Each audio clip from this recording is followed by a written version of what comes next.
Sebuah karya terbaik dari Eza Mintarja, kelanjutan dari kisah Pelangi di Langit Singasari yang telah kami tayangkan sebelumnya. Kisah kolosal bernuansa sejarah dan fiksi di kehidupan tanah Jawa dengan judul Bara di Atas Singgasana. Pada kesempatan yang sangat baik ini, kita masuk pada bagian yang pertama dengan episode Putra Mahkota. Sahabat Permata TV yang tercinta, saat ini kita sampai pada seri yang ke-75. Selamat menikmati.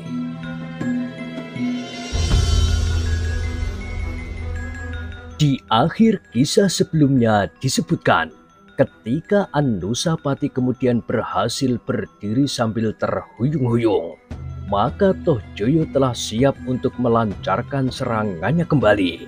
Namun tiba-tiba saja gurunya telah meloncat seperti kilat, berdiri di hadapan Anusapati yang masih belum dapat berdiri tegak itu. "Sudahlah tuanku," berkata pelatih itu. "Tuanku Anusapati memang tidak bersedia melawan. Ia membiarkan dirinya tuanku kenai dengan serangan-serangan yang hampir bersungguh-sungguh. Sehingga dengan demikian, maka latihan ini tidak akan dapat berlangsung seperti yang tuanku kehendaki. Tuanku tidak akan dapat menunjukkan kepada siapapun juga bahwa latihan ini sudah tuanku menangkan. Bahkan adik-adik tuanku itu pun mengetahuinya bahwa seakan-akan tuanku sudah berlatih sendiri dan tuanku Anusapati menjadi sekedar sasaran. Sehingga dengan demikian, kekuatan keduanya tidak akan dapat diperbandingkan." Tohjoyo menggeram, hampir saja ia mengumpat. Tetapi bagaimanapun juga, ia masih harus menghormati kakaknya yang kini bergelar Pangeran Pati itu. "Kakanda membuat kami kecewa. Aku dan adik-adik ingin melihat sesuatu yang berharga pada latihan ini. Tetapi Kakanda sama sekali tidak berbuat apa-apa. Kakanda tidak membantu aku menunjukkan manfaat kemajuan kita kepada Adinda Mahesa Wongateleng dan adinda-adinda yang lain."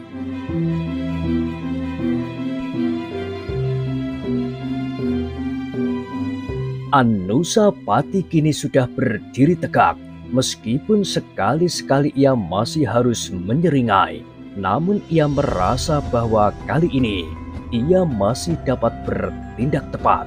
Justru karena ia tidak melawan, maka tidak akan ada seorang pun yang mampu menilai perimbangan kekuatan mereka, Tohjoyo dan Anusapati. Ia hanya sekedar mengerahkan daya tahan tubuhnya yang hampir sempurna, sehingga sebenarnya serangan-serangan Tohjoyo itu tidak terlampau menyakitinya.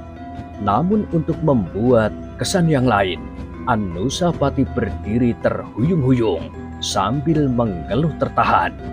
Sekali-sekali diusapnya dada dan pundaknya yang telah dikenai oleh serangan Tohjoyo itu. "Apakah tuanku terluka?"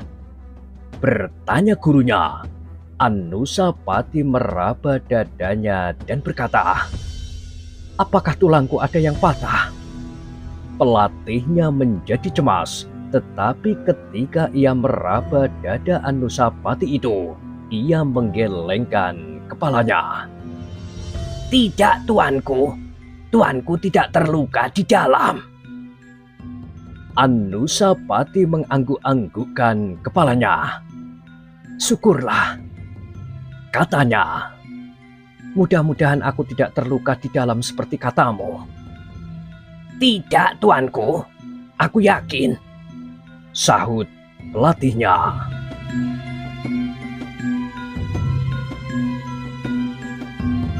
Sejenak kemudian Anusapati yang dibimbing oleh pelatihnya itu maju beberapa langkah memasuki arena. Sambil mengangguk-anggukkan kepalanya, putra mahkota itu berkata, "Gerakmu terlampau cepat, Adinda, tetapi aku tetap pada pendirianku. Aku tidak akan berlatih dengan cara itu sekarang." Wajah Tohjoyo menjadi merah padam. Ternyata ia telah gagal lagi untuk menunjukkan kelebihannya dari kakandanya. Meskipun ia dapat mengenainya, tetapi justru karena Anusapati sama sekali tidak melawannya, maka tidak seorang pun yang dapat mengatakan bahwa ia telah memenangkan latihan khusus itu. "Adinda Tohjoyo," berkata Anusapati kemudian, "latihan serupa ini tidak akan bermanfaat." Memang latihan serupa ini tidak akan bermanfaat bagi siapapun. Tetapi hal ini terjadi karena Kakanda sama sekali tidak membantu. Kakanda memang berusaha agar latihan ini gagal dan tidak seorang pun melihat kelemahan Kakanda. Apakah artinya kelemahanku di mata orang-orang yang hadir di dalam latihan ini? Apakah memang demikian seharusnya? Agar aku membantu memperlihatkan kelemahanku itu?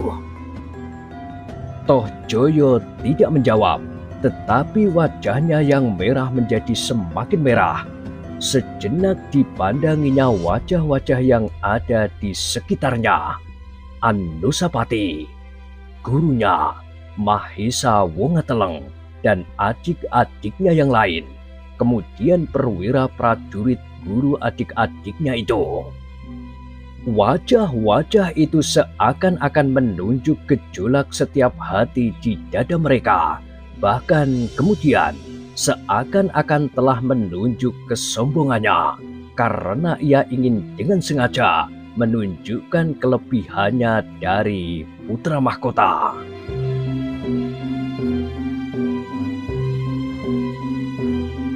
Tubuh Tohjoyo kemudian menjadi gemetar karena menahan marah. Sejenak ia mematung, namun kemudian ia pun meloncat pergi meninggalkan arena itu tanpa minta diri kepada siapapun. Beberapa orang yang ada di arena itu menjadi termangu-mangu. Mereka saling berpandangan sejenak. Mahesa Wongateleng memandang gurunya dengan kerut-merut di keningnya. Namun kemudian ia berkata, "Aku tidak tahu kenapa tiba-tiba saja Kakanda Tohjoyo menjadi aneh. Sikapnya membuat aku bingung." "Sudahlah tuanku," berkata gurunya. "Sebaiknya kita minta diri." Ya, sebaiknya kita minta diri. Undangan Kakanda Tohjoyo memang sangat berkesan bagiku," sahut Mahesa Wongateleng. Anusapati memandang adiknya itu dengan bimbang. Ia tidak tahu kesan apakah yang telah menyentuh hatinya. "Aku mohon diri Kakanda Anusapati," berkata Mahesa Wongateleng yang diikuti oleh adik-adiknya. "Terima kasih atas kunjungan Adinda. Tetapi aku sama sekali belum melihat bagaimana Kakanda berdua berlatih yang sebenarnya. Namun agaknya hal itu tidak akan menguntungkan bagi kami. Bahkan mungkin kami akan menjadi bingung dan justru tidak dapat memetik manfaatnya." "Iya," potong gurunya, "tuanku hanya akan menjadi bingung." Mahesa Wongateleng beserta adik-adiknya itu pun kemudian meninggalkan arena itu bersama gurunya. Yang tinggal kemudian adalah Anusapati dengan gurunya pula. "Hamba menyesal sekali bahwa hal ini telah terjadi," berkata gurunya. Anusapati menarik nafas dalam-dalam. "Sikap tuanku Tohjoyo membuat aku bingung. Dan aku juga tidak mengerti kenapa tuanku dapat bersikap diam." Anusapati memandang gurunya sejenak. Lalu katanya, "Apakah aku sudah berbuat salah?" "Tidak. Tuanku justru telah menghindarkan perkelahian yang sebenarnya. bukan sekedar latihan. Tetapi aku tidak dapat membayangkan betapa tuanku memiliki kepercayaan kepada diri sendiri sebesar itu. Benar-benar suatu sikap seorang saudara tua. Tetapi lebih daripada itu, hanyalah orang-orang yang yakin akan dirinya sajalah yang dapat bersikap demikian. Dan tuanku telah melakukannya. Anusapati menggelengkan kepalanya. Katanya, Tidak, aku mempunyai alasan lain. gurunya memandanginya dengan heran.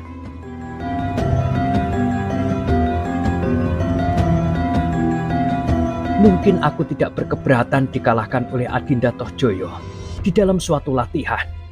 Tetapi latihan yang sewajarnya, bukan sekedar usaha memamerkan kemenangannya kepada Adinda yang lebih muda lagi daripadanya. Gurunya mengangguk-anggukkan kepalanya, namun tampak di wajahnya keraguan-raguannya atas kebenaran alasan Anusapati itu. Sayang, desis Anusapati kemudian. aku sama sekali tidak mempunyai kemampuan yang cukup untuk bertahan. Kalau aku mampu mengimbanginya, meskipun tidak melampaui kemampuan Adinda Tohjoyo, barangkali aku akan bersedia melakukannya. Benarkah begitu? Bertanya gurunya. Iya. Kenapa tuanku agak ketinggalan dari Adinda tuanku itu? Aku tidak tahu. Seharusnya kaulah yang memberitahukan kepadaku. Apakah sebabnya? Apakah aku terlampau malas, terlampau bodoh, atau memang aku tidak mempunyai kemampuan untuk mempelajari olah kanuragan? Tuanku, berkata gurunya, hamba tidak dapat mengatakan demikian. Tetapi apabila hamba tidak dianggap kurang sopan, apakah tuanku tidak berkeberatan mengatakan, kenapa pada saat hamba datang, tuanku sudah jauh ketinggalan dari tuanku Tohjoyo?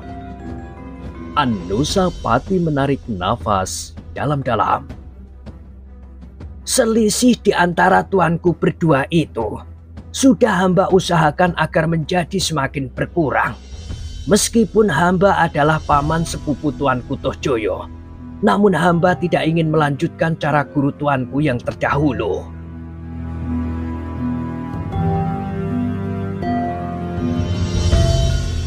Kau sudah mengatakannya. Agaknya kau sudah tahu apa yang terjadi saat itu. Hamba hanya menduga-duga, tuanku. Dugaanmu sebagian benar. Aku tahu apa yang kau pikirkan. Tetapi biarlah yang sudah lampau. Tetapi apakah masih ada kemungkinan baik bagiku? Tuanku benar-benar mengherankan. Aku tidak mengerti apakah yang sudah terjadi di arena ini. Aku bahkan menjadi bingung melihat hasil usahaku sendiri. Anusapati tidak segera menyahut, namun ia melihat kebimbangan membayang di wajah gurunya itu. Agaknya gurunya melihat sesuatu yang kurang dimengertinya, dan Anusapati pun langsung dapat menduga bahwa di dalam perkelahian yang berat sebelah itu terjadi hal-hal yang aneh baginya. Tuanku, berkata gurunya, mungkin hamba memang sudah pikun. Hamba melihat tata gerak yang tidak pernah hamba berikan kepada tuanku Tohjoyo di dalam latihannya yang terlampau bernafsu ini. Anusapati mengangguk-anggukkan kepalanya. Jawabnya, apakah kau dapat mengetahui tata gerak yang manakah yang telah kau berikan kepada seseorang di dalam suatu perkelahian dan yang mana yang tidak? Hamba, tuanku. Hamba dapat mengenal tata gerak hamba dan yang pernah hamba berikan kepada murid hamba. Dan sudah tentu hamba dapat mengenal tata gerak yang tidak hamba ketahui. Tetapi apakah di dalam suatu perkelahian, hal itu tidak akan terjadi secara kebetulan saja? Anusapati berusaha meyakinkan. Biasanya tidak, tuanku. Biasanya di dalam gerak yang cepat dan tidak terkendali. Secara naluriah, tata gerak yang sudah dimiliki itu akan muncul di dalam beberapa jenis gabungan yang memang tampaknya agak lain dan tiba-tiba. Tetapi bagi seorang yang menguasai ilmu itu, pasti akan segera dapat membedakan unsur-unsur gerak yang menyusup dari susunan ilmu yang lain. Dan kau melihat pada tata gerak Adinda Tohjoyo? Hamba tuanku. Bagaimana menurut pikiranmu? Perwira itu termenung sejenak, tetapi ia tidak segera menyahut. Bahkan Anusapati telah bertanya pula, apakah kau juga berpikir begitu tentang aku? Tidak tuanku. Tuanku masih berada di dalam batas-batas tata gerak yang hamba berikan. Namun tuanku pun telah mengherankan hamba pula. Kenapa? Tuanku mampu bergerak terlampau cepat, jauh melampaui kecepatan yang pernah hamba saksikan di arena latihan ini sebelumnya. Benar begitu?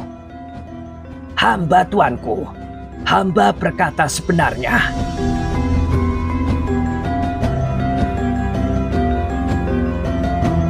Anusapati memandang gurunya dengan tajamnya, kemudian kepalanya terangguk-angguk. Dan ia pun kemudian bertanya, apakah sebabnya maka dapat terjadi yang demikian? Perwira itu menggeleng.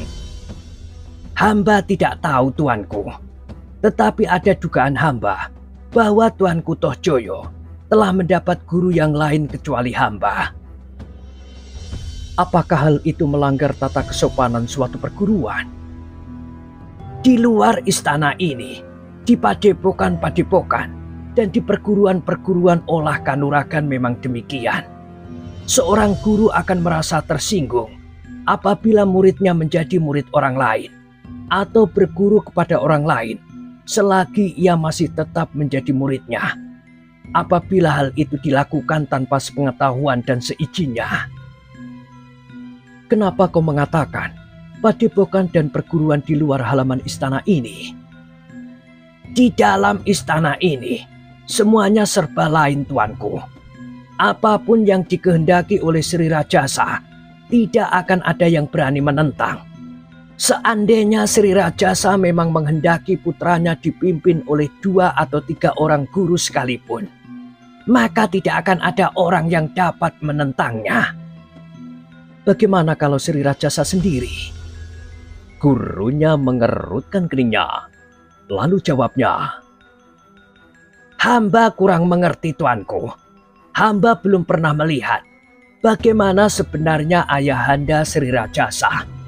Hamba hanya pernah mengikuti tuanku Sri Rajasa itu berburu. Tetapi hamba belum pernah melihat tuanku Sri Rajasa itu benar-benar di dalam suatu pertempuran. Sehingga hamba tidak dapat mengatakan apakah ilmu yang dimiliki oleh tuanku Tohjoyo itu bersumber pada tuanku Sri Rajasa. Sedangkan apabila demikian, seharusnya tuanku putra mahkota akan mendapatkan bimbingannya pula. Karena Sri Rajasa adalah seseorang yang berilmu tanpa tanding. Bahkan seakan-akan ia memiliki ilmu yang gaib. Sayang, hamba belum pernah berkesempatan menyaksikan ilmu itu.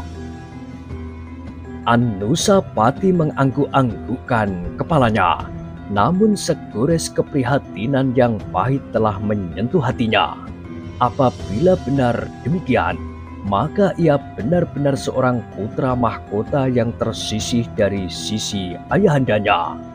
Seandainya Tohjoyo mendapat warisan ilmu yang tidak ada duanya itu, maka kenapa bukan Tohjoyo sajalah yang diangkat menjadi putra mahkota?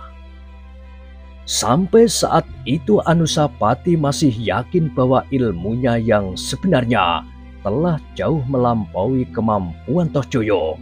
Karena Tohjoyo pasti tidak akan berusaha seperti dirinya sendiri menyimpan ilmu yang dimilikinya. Tetapi apakah lambat laun ilmu Tohjoyo itu tidak akan merayap mendekati kemampuannya? Anusapati menarik nafas dalam-dalam, bukan Toh Joyo sendirilah yang agaknya telah menyakiti hati gurunya.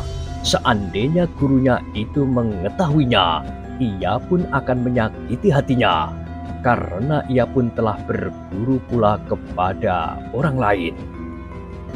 Bahkan perlahan-lahan ia telah menyerap ilmu dari dua perguruan yang dapat disatukan dengan serasi, seperti yang dilakukan oleh gurunya, yaitu ilmu dari perguruan Empu Purwa lewat Mahesa Agni dan ilmu dari Empu Soto juga lewat Mahesa Agni, dan sebagian dapat diserapnya dari Sumekar, kawan berlatihnya. Bahkan atas izin Mahesa Agni, ia pun telah mencoba meluluhkan ilmu dari perguruan Bojong Santi yang dibawa oleh Witantra kepadanya. Semuanya itu dapat dilakukan karena Anusapati telah cukup matang memahami ilmunya di dalam olah kanuragan. Namun demikian, ia sadar apabila Sri Rajasa telah menurunkan ilmunya kepada Toh Joyo, maka pada suatu saat ia akan mendapat perbandingan ilmu yang cukup berat. "Aku harus lebih tekun," berkata Anusapati di dalam hatinya. Demikianlah, akhirnya Anusapati pun meninggalkan arena latihan itu pula. Dengan kepala yang tunduk ia berjalan di halaman istana. Di sudut-sudut dinding telah terpancang obor-obor yang melemparkan cahayanya yang kemerah-merahan. Angin malam yang silir membuat Anusapati merasa segar. Dengan tangannya ia mengusap kening yang basah oleh keringat. Anusapati hampir tidak memperhatikan keadaan di sekitarnya, karena ia selalu mengingat-ingat tata gerak Toh Joyo yang tidak bersumber dari perwira prajurit yang melatihnya itu. Ia ingin menunjukkan kepada orang-orang yang pernah melihat ayahanda Sri Rajasa bertempur.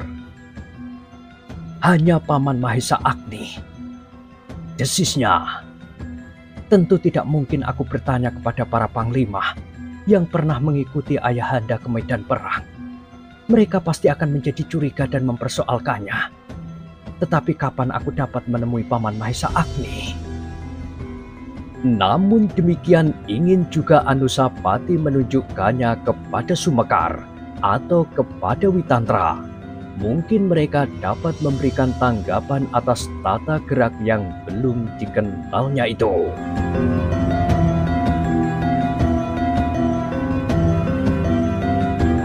Langkah Anusapati tertegun ketika tiba-tiba saja ia berpapasan dengan Toh Joyo beserta pengawalnya. Hampir saja Anusapati melanggarnya karena seluruh perhatian sedang ditumpahkannya kepada tata gerak adiknya itu.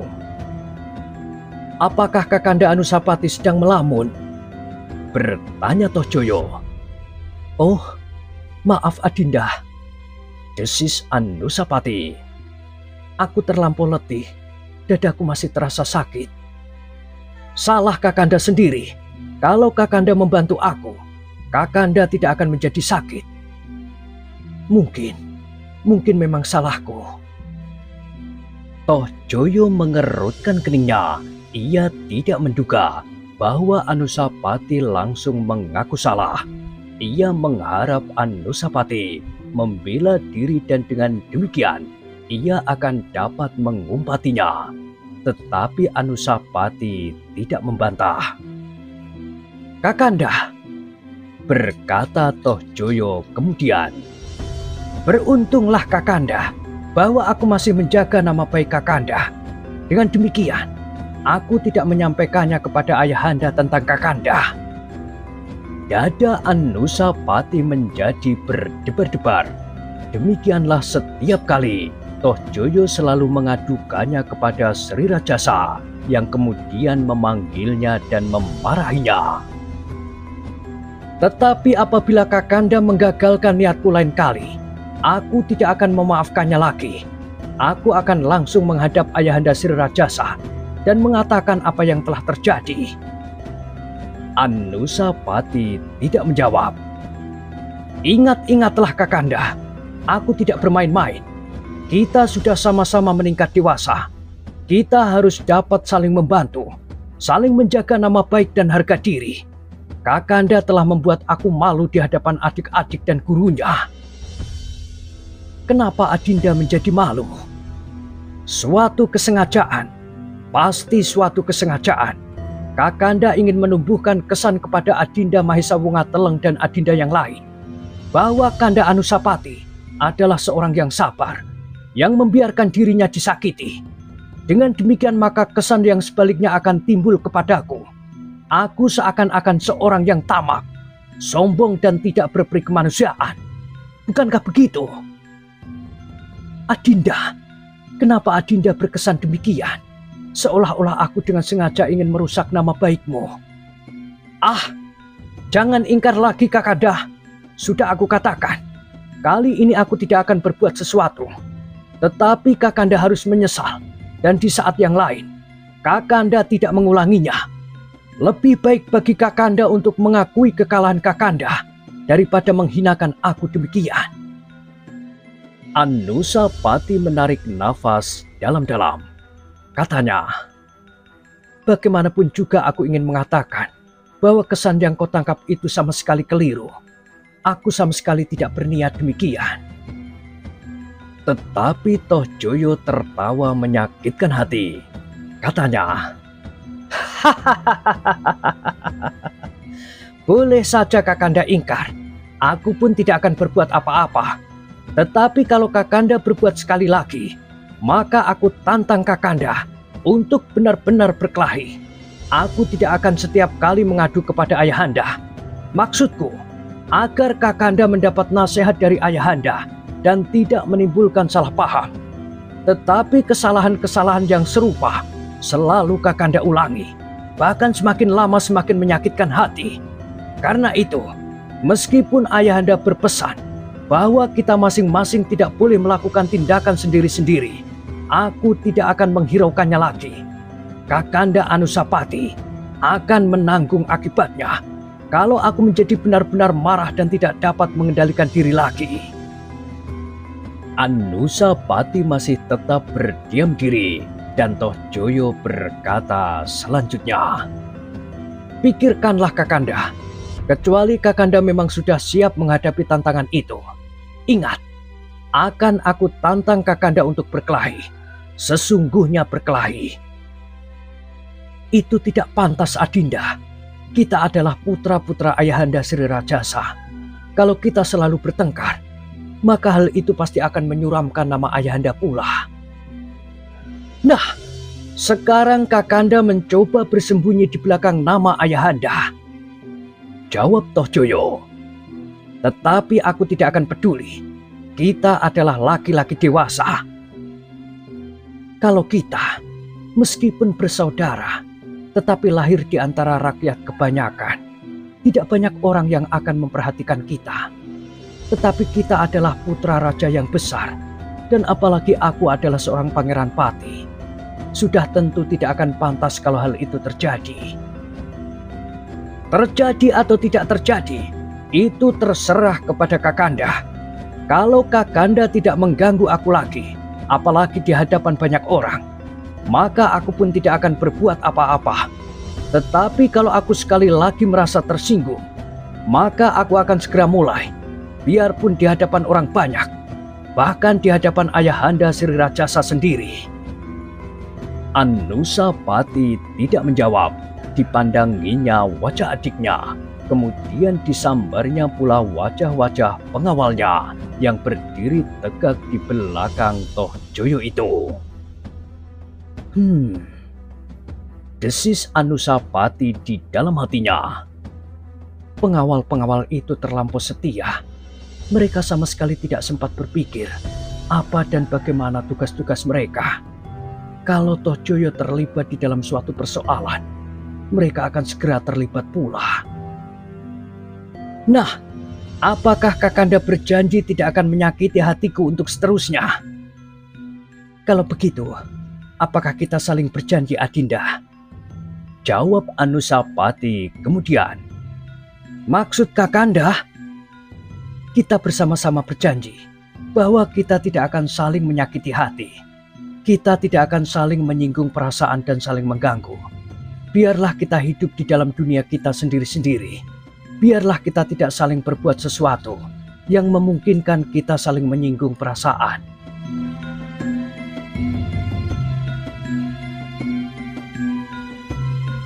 Sejenak Toh Joyo terdiam, wajahnya menjadi merah. Ia tidak menyangka bahwa kakaknya telah menghadapkannya pada pertanyaan yang sulit itu.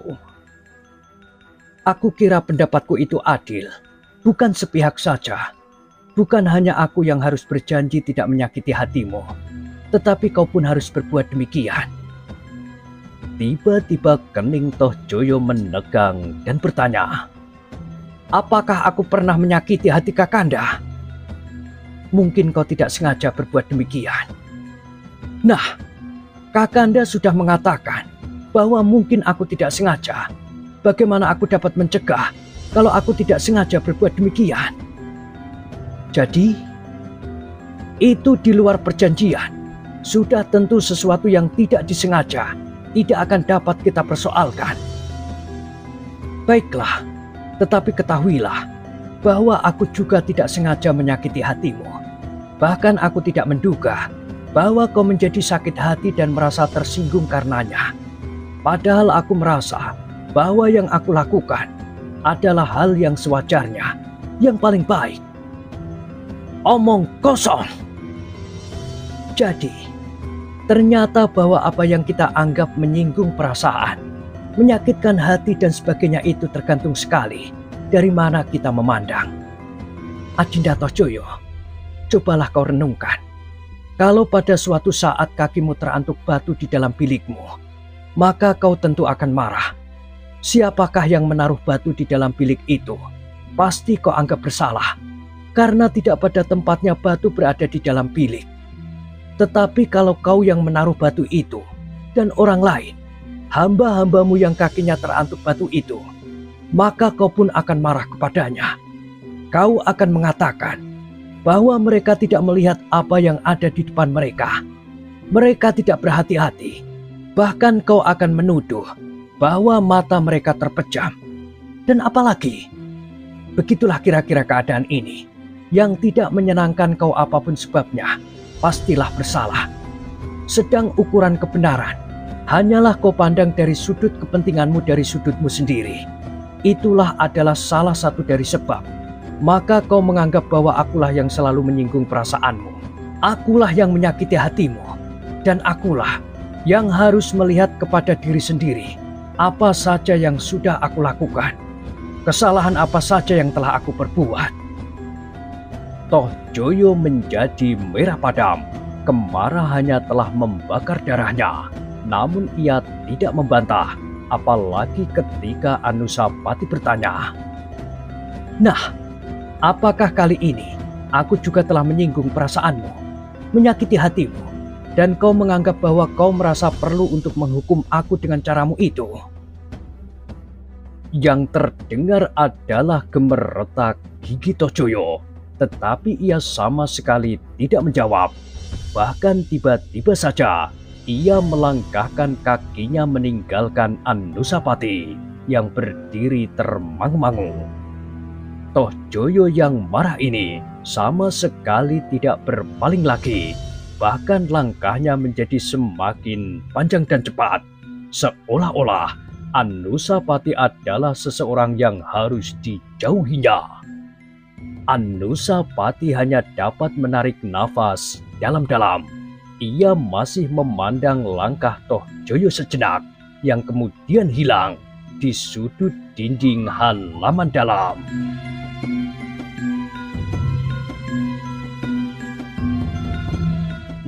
Nah, bagaimanakah kisah selanjutnya? Silahkan ikuti terus. Kisah Bara di Atas Singgasana pada kesempatan berikutnya. Sampai jumpa.